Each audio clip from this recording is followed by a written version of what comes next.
And we're in a fight for third place. Esteban Ocas come past us. We've got Magnussen alongside us. Sebastian Vettel coming back alongside us. Oh my god, we've lost out in this.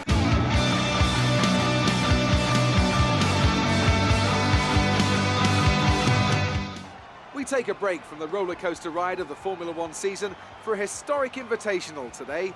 It's a chance for us to watch some of the classic cars from days gone by, as well as a chance for drivers to try something new and enhance their reputation. So welcome back to another F1 2018 career mode. Now we're going to be doing a bit of a pursuit, a bit of something different, an invitational event. I'm in the RB6 and I've got to chase down another few cars in front of me. So 4 lights, 5 lights, and away we go. We're starting off at Hockenheim. What a great sound that this RB6 is around the German circuit. Now we're just going to split the race up. We're going to do it very, very fast. We're going to cut ahead to further around the first lap and lay on the brakes and up the inside of the 1982 McLaren. Easy pass, no issues there. Now we've got to try and hunt down another car and we're off the track. Oh god, not a good start at all. We are in for a treat trying to hunt down these faster cars in front. But we managed to catch up with the 1984 McLaren. We're going to go late on the brakes and into turn number 2 and we push him wide. Sorry about that, mate. Didn't mean that at all. Further around the second lap and we have the 95 Ferrari in front of us. We'll go late on the brakes and up the inside, a bit of a touch as we go past that V12 Ferrari. Sounds absolutely awesome.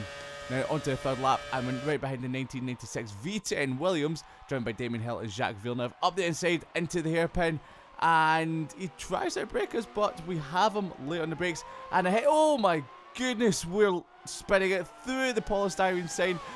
Uh-oh, we've got so much to do now, but we managed to catch up.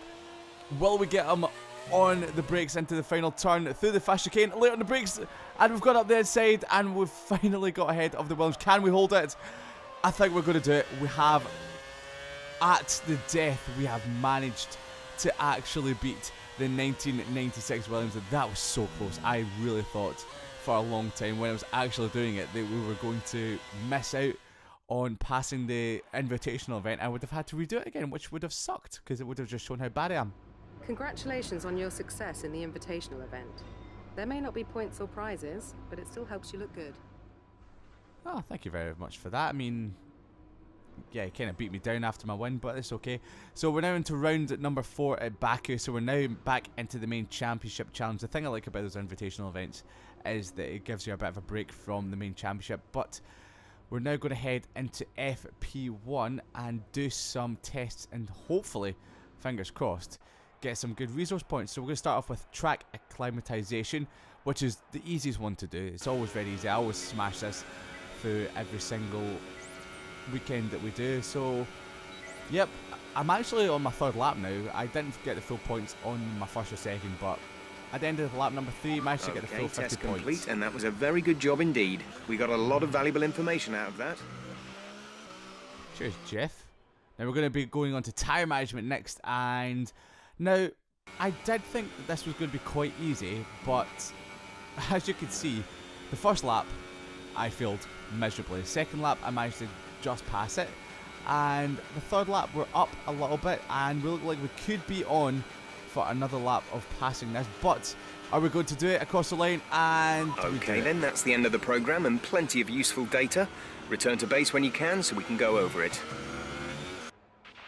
Our best lap so far is a 1 minute 42.5.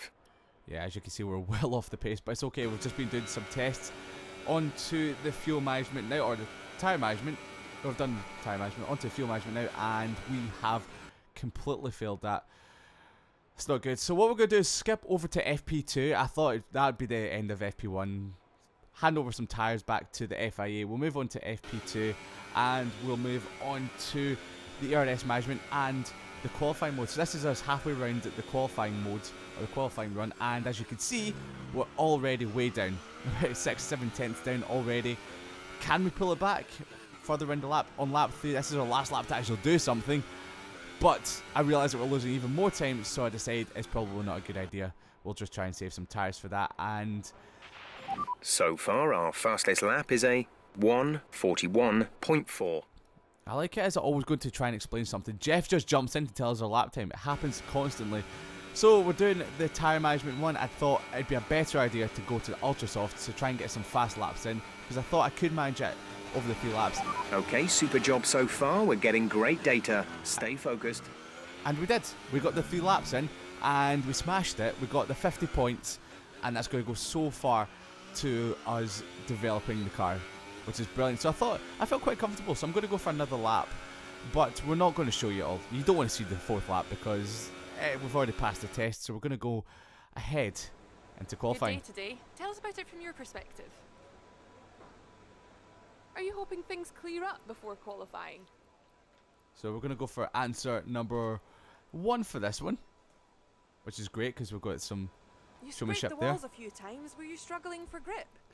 You have no idea how much I've been struggling for grip this weekend. It's so bad. Appreciate your time. Thanks, Claire. Appreciate your time as well. So nice.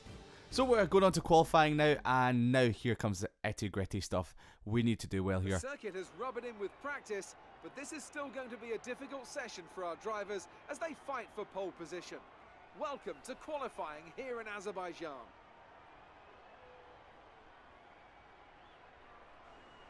When it comes to getting lap time out of this circuit, it's traditionally been about maximising top speed. So you simply remove as much downforce as possible, hang on in the corners and max out down the straights? Top speed is a key factor for this circuit. Even if you can achieve the same lap time as someone running less wing than you, chances are you'll find overtaking difficult if you have too much drag.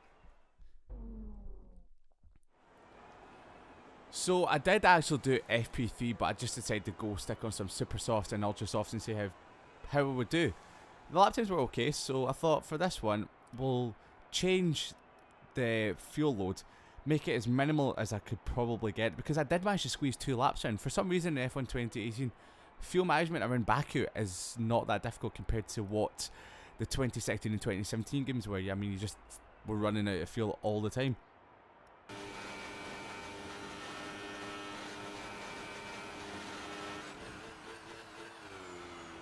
This is the start of the first lap. Around turn 1, felt very, very comfortable there.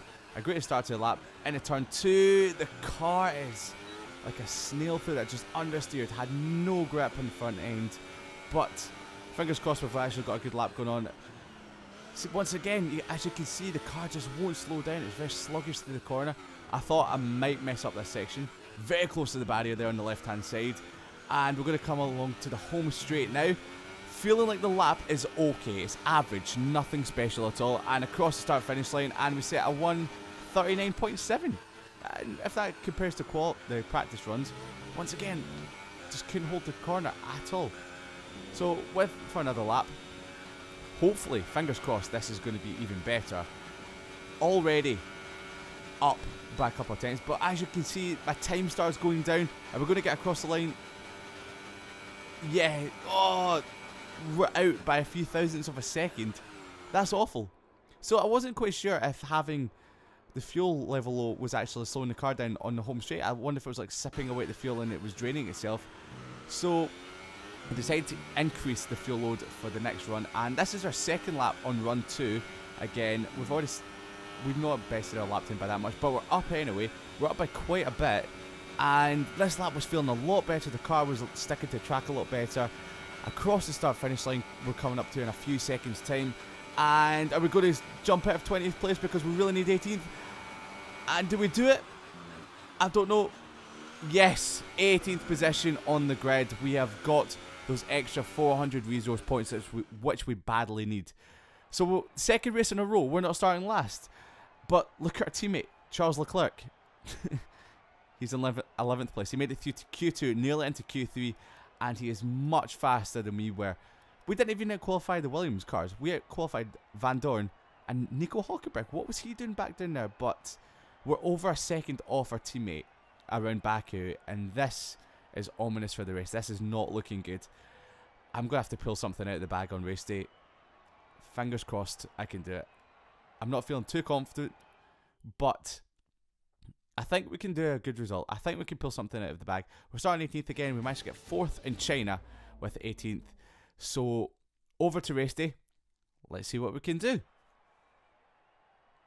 Good afternoon and welcome to Baku. This was the arena, if you think back to 2017, of one of the most eventful races of modern history, with controversy behind the safety car, last-second overtakes, and a historic podium for Williams and for Lance Stroll. So let's find out what lies in store for us this year. It's time for the Azerbaijan Grand Prix. It's 3.7 miles around a lap of Baku City Circuit then, with 7 rights and 13 lefts, giving us a total of 20 corners. The cars today will be reaching top speeds of around 215 miles per hour, maybe even a little bit more, with a slipstream and DRS assistance.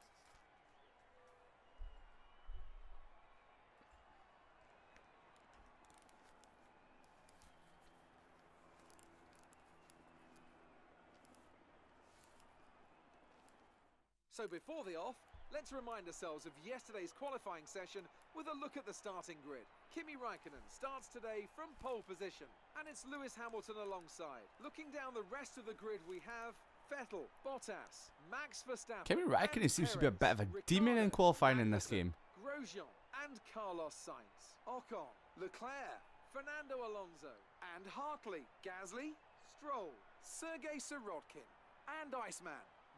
Was it just me? I thought Leclerc started 11th, or will be starting 11th, but he's in 12th.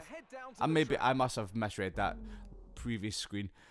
So now that we've got some points on the board, let's continue this form and aim for another top 10 finish. Once again, Jeff, always interrupting me. He's just the worst team member of all time.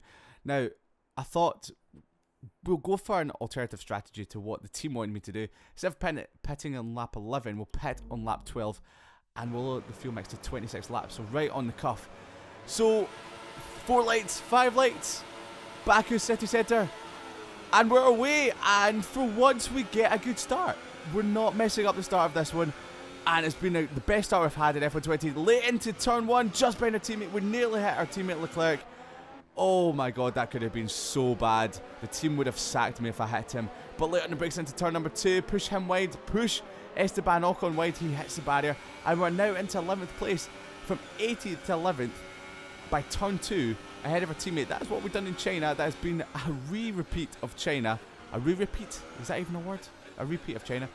Late on the brakes into turn number 7, up this at the Grosjean. Okay, yeah, that was a little bit of cheeky in my part.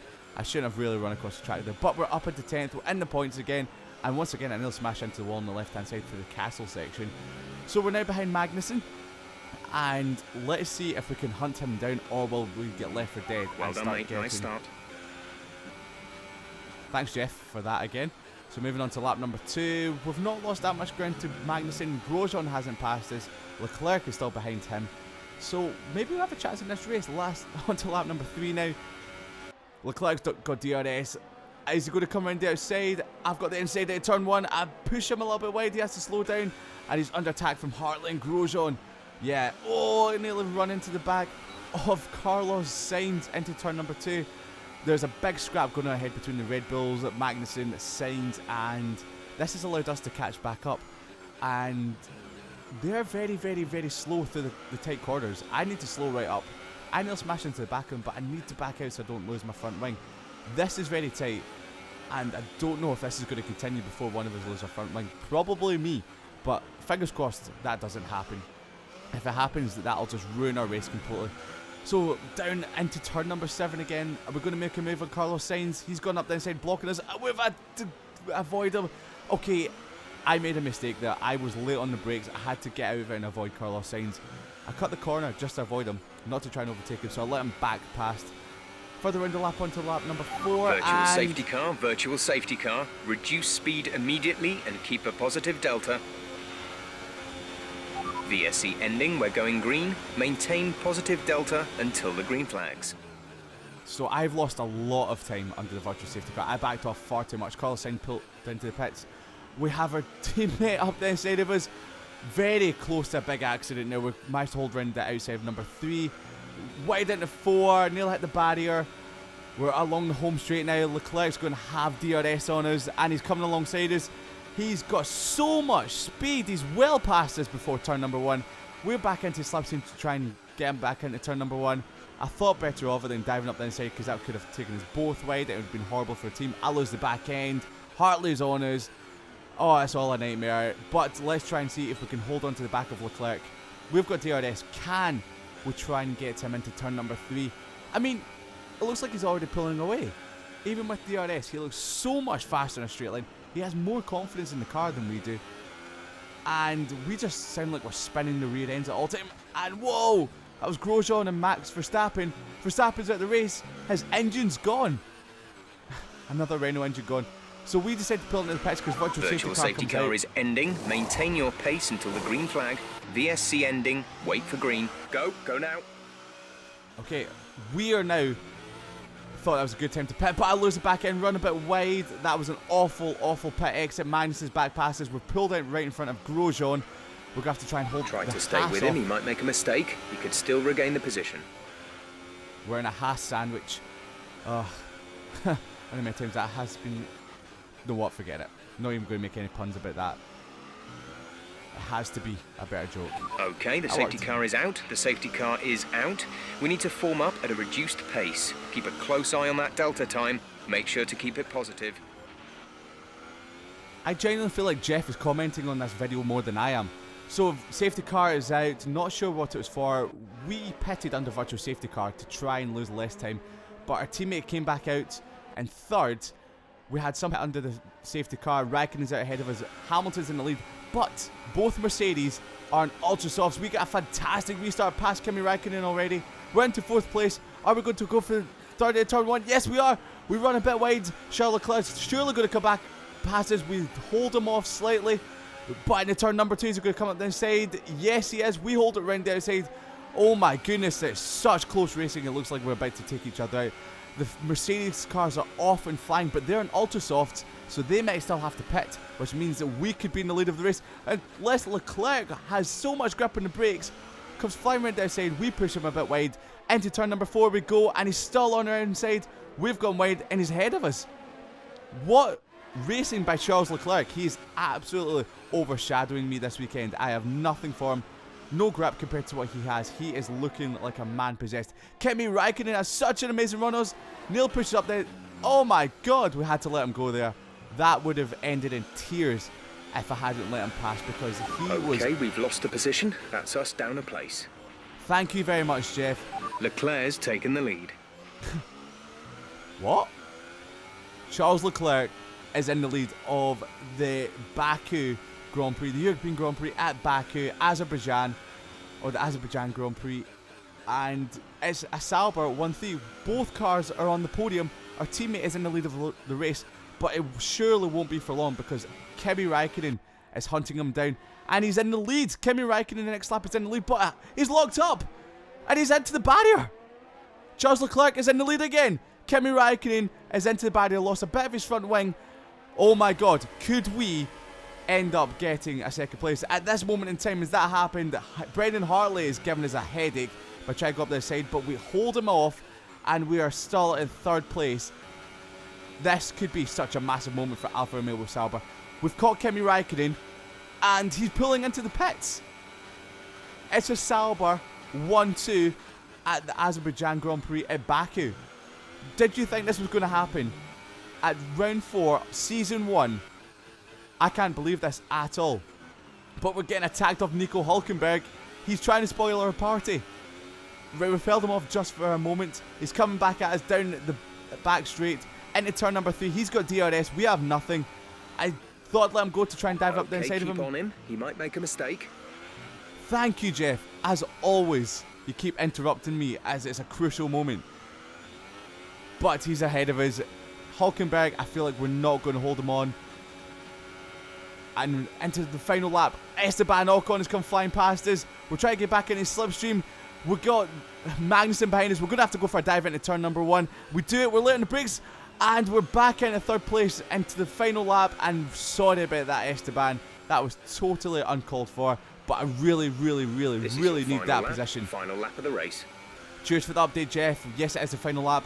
We've got to hold off Esteban Ocon, Magnussen and Ferrari of Sebastian Vettel is chasing us down as well now. Can we do it? It's going to be so difficult.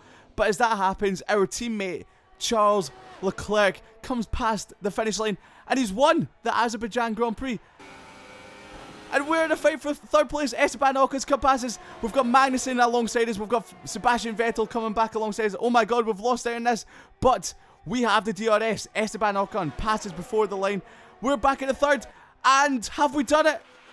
Good job, you did really well. Super driving. We've done it. Third place at Baku. It's a Sauber 1-3 with Nico Hülkenberg in between us. Brilliant stuff from Sauber today. What a superb victory. I can't believe it. We've not even upgraded the car yet. Just what set them apart from the competition here? Well, when you overtake that many people, I'd certainly hope you'd win the race.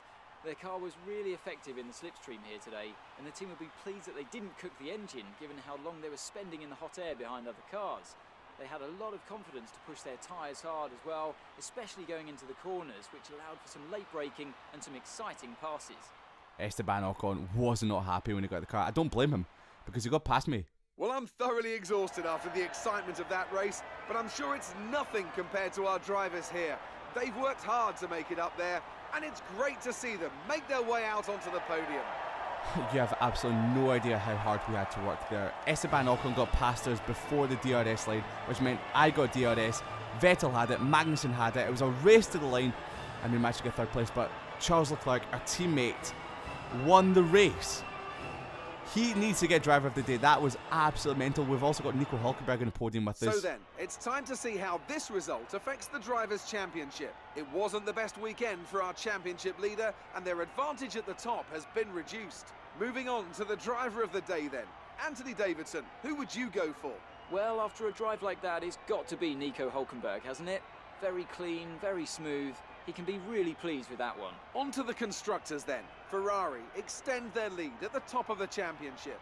Another team that will be satisfied with this Grand Prix is Sauber, whose good result moves them further up the championship. That's it for today's Grand Prix, and from Ant and I, it's goodbye, and see you again next time. We're into 5th place in the championship. We scored no points for the first 2 races, and the last 2 races we've scored a 4th and a 3rd. Charles Leclerc's won, and we're now up to 3rd in the Constructors' Championship. That is amazing. We've not even upgraded the car yet. We've not got any upgrades on it yet.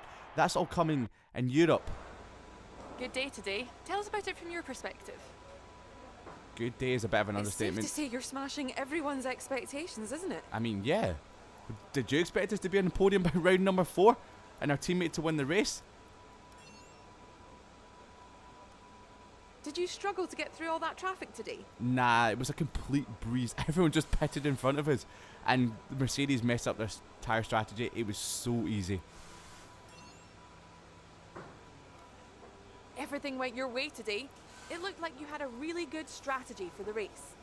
Well, you could say that. I mean, we had a different strategy. We decided to go for something different when the virtual safety car came out, and everything's going up, Liam. You Everything's left a lot of increased. paint on the walls today. Were you struggling for grip, or did you just misjudge some corners? Ooh, she's trying to get a little bit of dirt on us. I think it answered a question that our aero team took notice of and did.